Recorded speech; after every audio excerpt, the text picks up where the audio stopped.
This is the 77 WABC minicast. Now, there, of course, are a lot of people beating the drum about how the economy is right now. And my friend Scott Rasmussen, who I believe to be the most reliable pollster in this country, he has an outfit called Napolitan News Report, Napolitan Reports. He's no longer with Rasmussen Reports. Just have to clarify that once again. He did found Rasmussen Reports. Oh, and by the way, he also founded ESPN. This is not, he's a pretty smart guy. But he has a new outfit, and I trust him as a pollster a lot. And he had a new poll out today showing that Americans are feeling really weak, not so great about the economy, really the weakest they've felt in quite some time. And that's understandable. They're seeing gas prices go up. There haven't been a lot of new jobs added to the economy. We're not seeing, however, a major job cutting situation in the economy. That's good news. And there's a few other things that haven't happened. We're not seeing a foreclosure crisis. Even the car repo situation, which I've actually been very worried about in America for the last year or so, the amount people owe on their cars right now looks like absolute mortgages. It's not good.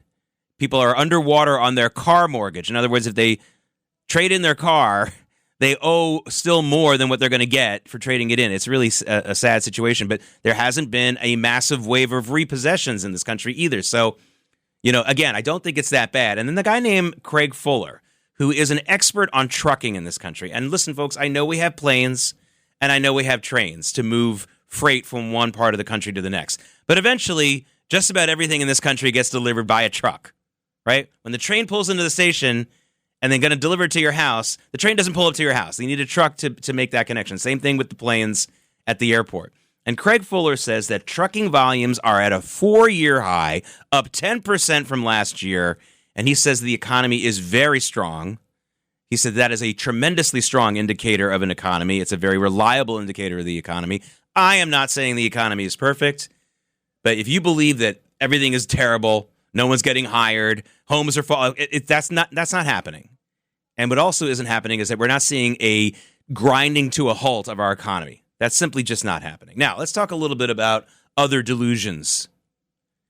I don't know about you, but during the height of the 2024 election, some of the people who, in my wider circle who were on the moderate to liberal side told me that they kind of wanted to vote for Donald Trump, but they were sure that he was going to make in vitro fertilization, IVF, illegal. I wonder where they got that idea. Maybe they got it from Kamala Harris. Here she is saying that would happen. He would ban abortion nationwide, restrict access to birth control and put IVF treatments at risk, and force states to monitor women's pregnancies. Just Google Project 2025 and read the plans for yourself. Hysterical lie. None of that's happened. And not only did that not happen, but President Trump has done something amazing to make IVF a lot more possible for a lot of families out there.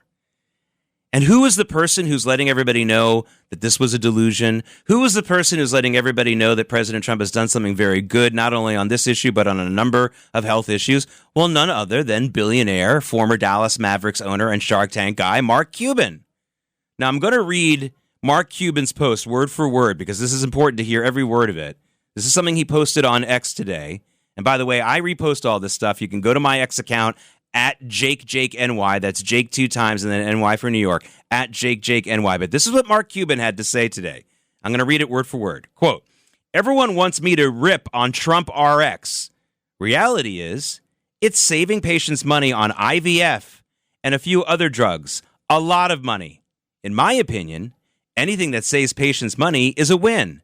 And they truly do have some great people that are making smart moves. You just don't know their names. Chris Klomp, Mark Italia, Abe Sutton, and so many more. And when you talk to them and you see the work they put in, it's obvious they are focused on trying to do the right thing for patients. Don't forget, they didn't give the insurance industry a price increase that they wanted, and those stock prices got crushed. Trump RX is just getting started." End quote. That's Mark Cuban, folks.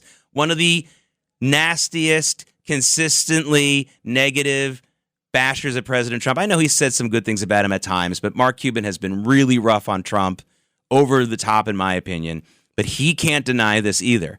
I really want to call some of these people in my wider circle who 2 years ago were assuring me that they had to vote for Kamala Harris or before that Joe Biden because, they're worried about their children not being able to do IVF. They're busy in their careers, and IVF's going to be outlawed, and women are going to be forced into the Handmaid's Tale.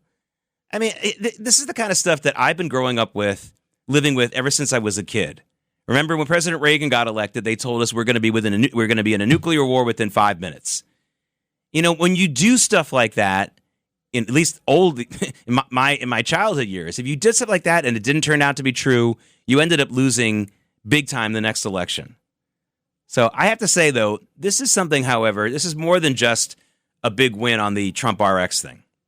I think this is a sign when you have somebody like Mark Cuban writing an extensive quote like this, instead of just whispering it out of his mouth saying, all right, it's pretty good. I mean, you heard me read that long quote from him. That wasn't a short post, right?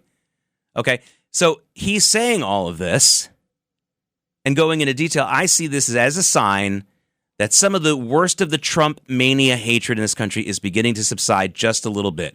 It's not going to go away.